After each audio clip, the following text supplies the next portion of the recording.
সকালবেলায় উঠে চা করে খাওয়া হয়ে গেছে, তারপরে তোমার ভাত করে নিয়েছি, স্যালাডটা কেটে নিয়েছি, এখন সমস্ত মাছের জন্য আলু ঢালু সমস্ত যা যাবতীয় মশলা পেঁয়াজ টেয়াজ লাগে কেটে নিয়েছি। আর এদিকে চড়িয়ে দিয়েছি ছুটি, সর্ষে বাটা দিয়ে ছুটি করব। তোমার ছুটির সাথে আলু দিয়েছি, সর্ষে বাটলাম, তারপরে টমেটো কাঁচা লঙ্কা সমস্ত কিছু কেটে কুটে ধুয়ে ঠুয়ে ছুটিটা হতে দিয়েছি। ছুটিটা নামিয়ে রেখে তারপরে আমাদের সকালের ব্রেকফাস্ট বানাবো। ব্রেকফাস্ট করার পরে বাবুর ব্রেকফাস্ট বানাবো, বাবুর ব্রেকফাস্ট বানিয়ে বাবুকে খাওয়াবো। খাওয়ানোর পরে তারপরে তোমার হচ্ছে কি হেল্পিং হ্যান্ড এসে কাজ টাজ করে চলে যাবে, তখন মাছের ঝোলটা করব। আর বাবুর দুপুরের খাবারটা এখন চলতে থাকবে। আর আজকে একটু উঠতে লেট হয়ে গেছে, কাজ যেমন সকাল সকাল উঠে করে নিয়েছিলাম, আজকে সেই 9:30টায় উঠেছি। 9:30টায় উঠে ধরো ওরা 11টায় কাজের আন্টি আসবে, ওরা আসার আগে তো কমপ্লিট করতে হবে, তাই আমি মাছের ঝোলটা আর বাবুর দুপুরের খাবারটা পরেই করবো।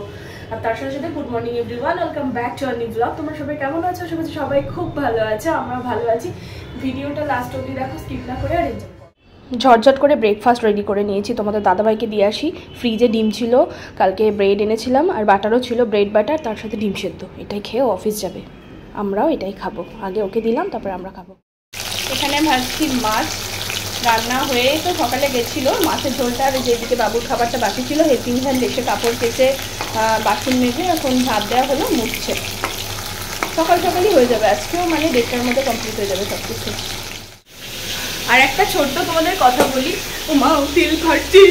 আমাদের যে কড়াইটা এখনই দেখলে না, ওটা দেখে অনেকে ভাবে যে ওরকম কেন হয়ে গেছে। মানে যখন আমি ভাড়া থাকতাম লালবাগে, তখন একটা কাজের মেয়ে, মানে এটাই আমার বিয়ের পরের ফার্স্ট কড়াই, তো না মানে একটা খাবার চড়িয়েছিল, তারপরে একদম পুরো পুড়ে ঝাঁ হয়ে গেছে, কালো হয়ে।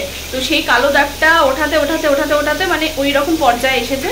রোজই মাজা হয় ঘষে ঘষে, কিন্তু ওই হলদেটে যে ভাব পড়ে গেছে ওটা কিছুতেই উঠতে চায় না। তো এটা রোজই মাজা হয় পরিষ্কার পরিচ্ছন্নই, বাট পুড়ে গেছিলো যেহেতু। আর এটা বিয়ের প্রথম বলে কড়াই, মানে ফার্স্ট সংসারের প্রথম কড়াই বলে আমি একদমই বাদ দিতে চাই না, সুতরাং আমার ভালো কড়াই।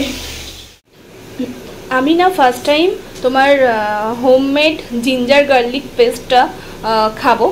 মানে এটা প্যাকেটে কেনা, বাড়িতে বাটা তো আলাদা, বাট এটা হোমমেডই, কিন্তু এরম করে বিক্রি করছে। তো খেয়ে দেখি কেমন স্বাদের হয়, নাকি মাংসতে দিলে ভালো হয়, আমি মাছে দিয়েই না দেখি কেমন স্বাদ হয়। চেন অ্যান্ড অল সব কিছু যখন নিট অ্যান্ড ক্লিন থাকে না, কি ভালো লাগে। কোনো জায়গায় যখন ধুলো থাকে না, ময়লা থাকে না। ও এগুলো রাখতে ভুলে গেছি, এগুলো সেট করে রাখতেই ভুলে গেছি। তো বাড়ির সব কাজ কমপ্লিট, এবার বাবুকে খাওয়াবো, স্নান করবো, এই দুটো বড় কাজ। সব থেকে বড় কাজ বাবুকে খাওয়ানো গো, খুব বড় কাজ। বাড়িঘর সব ঝাঁ চকচক। এই বাবু ফুলটা খুলে দিলি, সাদাটা কই? দেখছো ফুল খুলে দিয়েছে ও, এক একটা করে পার্ট করে করে ছাড়াই। সাদাটা দাও বাবু, সাদাটা দাও, সাদাটা দাও। কই কই? দাও সাদাটা দাও, দাও দাও দাও দাও দাও, লাগিয়ে দিই, দাও। চলো দুপুরে বাবা কাজ ধাজ করে খেতে বসে গেছি। এখানে সর্ষে বাটা দিয়ে আলু দিয়ে ছুটির একটা তরকারি, এখানে আজকে একদম পাতলা করে মাছের ঝোল করেছি, আর এখানে লেবু আর শসা রোজকার মতো। কি বেশি গরম লাগছে বলে বোঝাতে পারবো না। বলছে বৃষ্টি হবে বৃষ্টি হবে, তা কই বৃষ্টি হচ্ছে? ছিটে ফুটে একটু বৃষ্টি হয়ে তারপরে যে কার সেই, আর ভালোই লাগছে না। বৃষ্টিটা একটু ভালোভাবে হোক, অ্যাটলিস্ট মুষলধারে, যাতে আমাদের একটু শান্তি হয়, সেটাও হচ্ছে না, কি বলবো আর কি। তো যাই হোক, গুড ইভিনিং এভরিওয়ান। এই তোমাদের দাদাভাই আসবে, মা আসবে, ওরা আসলে তারপরে চা করবো একসাথে, একদম সন্ধ্যার আড্ডাটা বেশ জমে যায়। তোমাদের দাদাভাইয়ের মা ছাড়া সন্ধ্যার আড্ডা জমেই নাই। এখন আমি পাপা বাবু 3জন আছি একসাথে, ওরা আসলে বেশ জমে যায়। তোমরা অনেকে জানতে চাইছো যে আমি ওয়েট লস কী করে করেছি, অবশ্যই আমি জানাবো। তার আগে আমি ভোজনটা করে নিই। ভোজনে আজকে মায়ের হাতের বানানো সর্ষের তেলের পরোটা আছে, তার সাথে আলু ভাজা। এটাও কিন্তু একটা আলাদা স্বাদ, ভীষণ ভালো লাগে সর্ষের তেলের পরোটার সাথে আলু ভাজা। তো ওটা খেয়ে নিয়ে তারপরে আসছি তোমাদেরকে বলতে। এখানে মা বানিয়েছে তোমার 3 কোনা পরোটা, সর্ষের তেল দিয়ে ভাজা, তার সাথে হলো আলু ভাজা। এটাই হলো আজকে আমাদের ডিনার। চলো খাই, বেড়ে নিই ডিনারটা, দেন আসছি। আমার কাছে যারা জানতে চেয়েছো যে আমি কিভাবে ডায়েট করে ওজন কমালাম, ফার্স্টেই বলি আমি কিন্তু কোনো ধরনের ডায়েট করিনি, একদম না। ফার্স্ট 10 দিন, প্রায় 2.5 মাস আগে ফার্স্ট 10 দিন মতন আমি খুব রাফ অ্যান্ড টাফ ডায়েট করেছিলাম, যেটা করার পরে আমার লুজ মোশন শুরু হয়ে গেছিলো।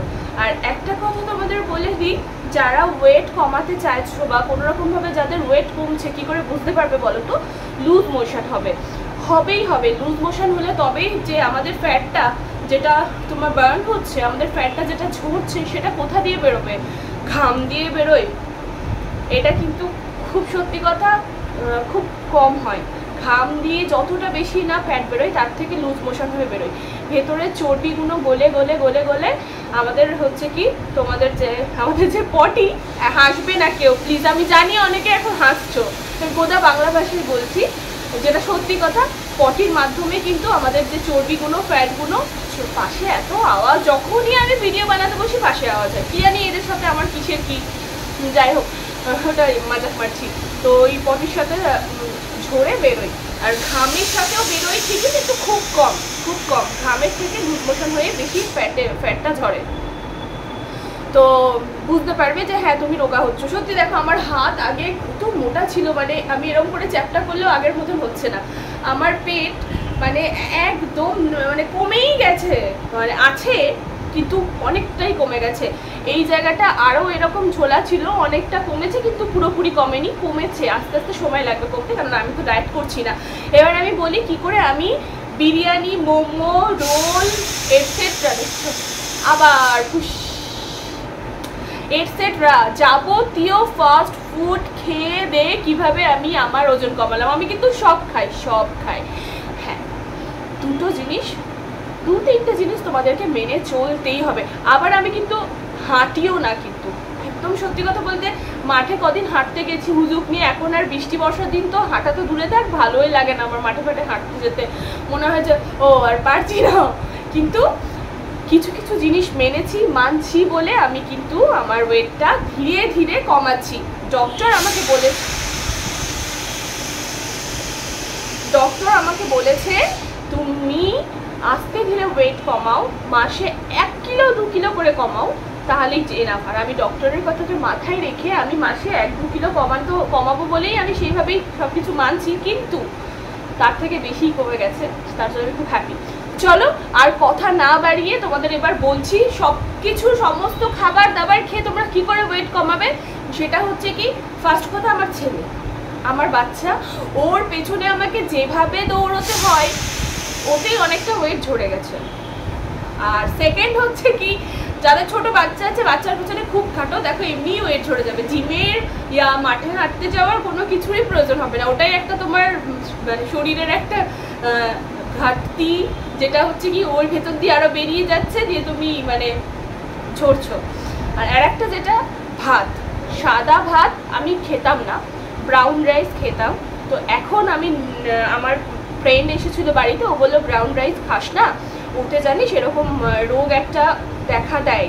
সুতরাং ওই যে ভয় ঢুকে গেছে, সেই থেকে আমি ব্রাউন রাইস খাওয়া কিন্তু বন্ধ করে দিয়েছি। ব্রাউন রাইসের জায়গায় আমি নর্মাল যে সাদা চালের ভাত হয় সেটাই খাচ্ছি, তবে বেশি নয়, অল্প। তবে খুব 1 বাটি বা হাফ কাপ বা 1 কাপ ওরকম না। আমার পেটে একটুখানি জায়গা খালি রেখে আমি খাই। সবসময় মনে করবে খাবার যখন খাবে পেটে জায়গা খালি রেখে খাবে। অনেকে আছে খাবার খাচ্ছে একবারে পেট ভর্তি করে খেয়ে নেয়, দিয়ে ব্যাস আর হজম হতে সময় লাগে। খাবারটা হজম হওয়ার জায়গা দিতে হবে, যাতে বেরোতে পারে খাবারটা হজম হয়ে। সুতরাং ভাত খাবে নিজের যতটা প্রয়োজন, ধরো তার থেকে একটু অল্প পরিমাণ, একেবারে আমি বলছি না 1 কাপ বা হাফ বাটি। আমি খাই আগে এতটা খেতাম, তার এখন এতটা খাই, খুব বেশি কমায়নি। সুতরাং ওই একটা পয়েন্ট, যে কোনো খাবার, ধরো তুমি চা বিস্কিট খাচ্ছ, কিংবা তুমি সকালে ব্রেকফাস্ট করছো, রাতে ডিনার করছো। আমি সকালে ব্রেকফাস্ট থেকে শুরু করে লাঞ্চ, ডিনার সমস্ত কিছু না অল্প অল্প করে খাই, যাতে আমার পেটে কিছুটা জায়গা থাকে হজম হওয়ার জন্য। সেই জন্য এখানেও কিন্তু অনেকটা আমার ওয়েট কমছে। আর যেটা করি, চিনি একদমই খাই না, চিনি খাওয়া অ্যাভয়েড করে দাও, টোটালি চিনি খাওয়া অ্যাভয়েড করে দাও। মিষ্টি একদমই খাই না আমি, সুগার ফ্রি মিষ্টি খাই। আর যদি কখনো মানে মিষ্টি খুব খেতে ইচ্ছে হলো, সুগার ফ্রি পেলাম না, তখন একটা খাই, একটা খেতেই পারো। মাসে যদি তুমি 2টো রসগোল্লা খাও বা 2টো মিষ্টি খাও, তাহলে কিছু যায় আসবে না। তবে মিষ্টিটা টোটালি অ্যাভয়েড করে দাও।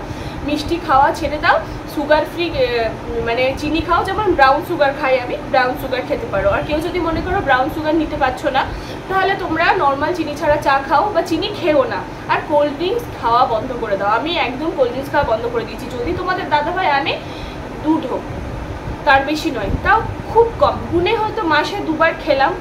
মিষ্টি জাতীয় জিনিস খেও না, আলু খাবে না কিংবা তোমার মাটির তলার জিনিস খাবে না, এইগুলো আমি বলবো না। এই সমস্ত খেয়েও আমি যেমন করে ওয়েট কমাচ্ছি, কমানো যায়। তোমরা অনেকে সত্যি ভাববে, তোমরা যারা আমাকে দেখছো কমেন্ট করো আমি রোগা হয়েছে কিনা আগের থেকে, একটু হলেও, অনেক হয়নি তবে একটু তো হয়েছি। সুতরাং আমি এই সমস্ত জিনিসগুলো খুব ভালোভাবে মানছি। ব্রেকফাস্ট, লাঞ্চ, ডিনার সমস্ত কিছু অল্প অল্প করে খাও, পেটে জায়গা রেখে। চিনি খাওয়া, মিষ্টি জাতীয় খাবার খাওয়া, কোল্ড ড্রিঙ্কস খাওয়া ছেড়ে দাও। আর বাড়িতে যাদের ছোট বাচ্চা আছে, বাচ্চার পেছনে হার্ডওয়ার্ক করো। আর যাদের বাচ্চা নেই তারা নিজেরা একটু সময় পেলে আধা ঘন্টা একটু হাঁটো, চলো, দেখো অটোমেটিক হচ্ছে কি মাসে 2 কিলো করে হলেও কমবেই। আমি এটা কথা দিচ্ছি, তোমরা মানো। এই তো তোমরা জানতে চেয়েছিলে, আমি শেয়ার করে দিলাম। তো চলো ভিডিওটা তাহলে এখানেই এন্ড করছি। যদি কোথাও ভালো লাগে লাইক শেয়ার করো। টাটা।